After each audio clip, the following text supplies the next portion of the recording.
back to my channel. I hope you're all doing well out there, and today we're going to rank a franchise, the Stepfather franchise. Before we do that, do me a favor, like, comment, and subscribe.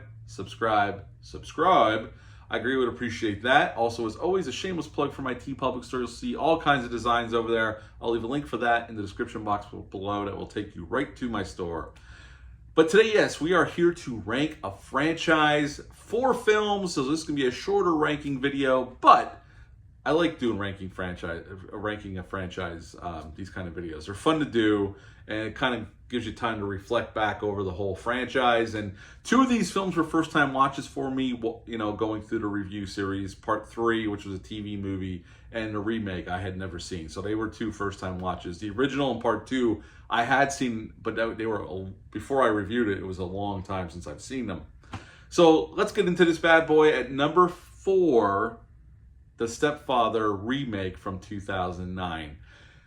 Again, competently made. All the trademarks of that era of remaking an R-rated movie to fit a PG-13, and you could tell they're quick cutting around violence. There's no blood. There's cutting away.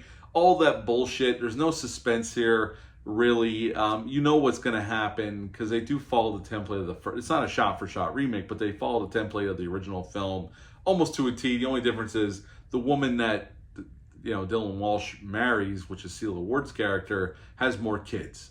And her ex-husband is very much involved. But other than that, it's the same template. There's more characters here involved with the family, like her sister's present and all that. And there's this old woman across the street that becomes suspicious of not Jerry, but David. So there's more characters. But at the end of the day, this is just a feckless, very bland remake that looks nice, looks pretty, but it doesn't have much else to offer. I mean, the cast here is doing what they can with the material. But they try to hit some of the same like major beats, like the opening of the original film where he walks out the door with that horrific scene. It doesn't work as well. And then that scene in the kitchen where he says, "Who am I here?" It just doesn't work as well as it does in the original film. So at number 4, the Stepfather remake from 2009. At number 3, Stepfather 3 that came out in 1992. This was a TV movie airing on HBO. Terry O'Quinn did not come back. And that gave them a chance to rewrite the script and make it where our stepfather character gets plastic surgery, changes looks. That's how they explain how he doesn't look like. Although I will say the actor does kind of body wise, he kind of looks like Terry O'Quinn and kind of moves like him a little bit. Doesn't give nowhere near as good of a performance. He's okay, but he's not nowhere near as good as the great Terry O'Quinn was in the first 2 films. You know, this was a made-for-TV movie. It was rated R. There's some violence here. There's some blood thrown around. And he's very much dead at the end, although he was very much dead in the previous 2 films, too. But we got to keep making those sequels, baby. Which I'm fine with sequels, but in this series, it never really made sense, even though I do like these films. It's an okay 3rd film. I gave it a 6 out of 10. It's fine. You could watch it and be entertained by it. The acting's pretty good by Priscilla Barnes and Susan Hubley and the rest of the cast. But it's not.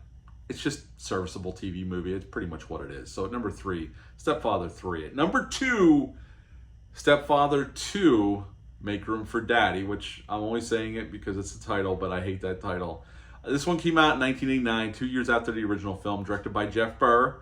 I think this was a solid sequel. Terry O'Quinn came back to play the stepfather character, and we have a good cast here as well. Carolina Williams and Meg Foster here. Jonathan Brandis playing her son. So we have a solid cast. You know, I like this movie. It's a solid sequel. I've seen it before, way back when I've seen this one. I like this one. I like what Jeff Burr does with it for the amount of money he had. This was supposed to go direct to video and ended up getting a theatrical release. It ended up getting released by the Weinstein brothers. Although they did force reshoots for more blood, but they did release it theatrically. It wasn't a huge hit. It did well overseas. But I think it's a solid sequel. And so at number 2, Stepfather 2. At number 1, which is obvious, we only got 4 movies. The original, which I love the original. I think this is a great movie. Has a great cast.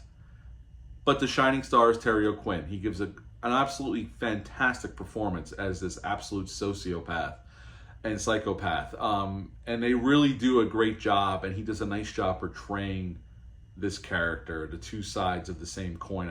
I love his performance here. I can't say enough good things about it. I love Jill Schoelen here. Everybody's good here. But again, Terry O'Quinn is the reason to watch this film. He's fantastic. Honestly, I still say he was award worthy in that film. Not that they would have gave a film like The Stepfather that much consideration, but he does give a great performance, truly great performance. So at number 1, the original, the best out of the franchise, The Stepfather. Quick recap: number 4, The Stepfather remake that came out in 2009. At number 3, Stepfather 3 that came out in 1992. At number 2, Stepfather 2. I'm not going to say the rest of the title because I hate it. It came out in 1989. And at number 1, the original, the best one of the franchise, the original, The Stepfather that came out in 1987. That is my ranking of the Stepfather franchise. Do me a favor, down below, give me your rankings. There are only 4 films, so go for it. Rank all 4 if you've seen all 4.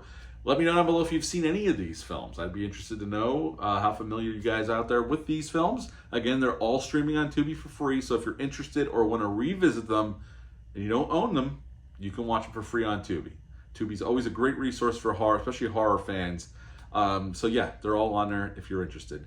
That's it for this ranking video. Thank you for checking out my Stepfather franchise reviews and this ranking video. I greatly appreciate it. Do me a favor, hit the subscribe button, most importantly, but hit the thumbs up. Share this video. I greatly appreciate that. That's it for this video. I'll be back soon with some more. But until next time, as always, bye.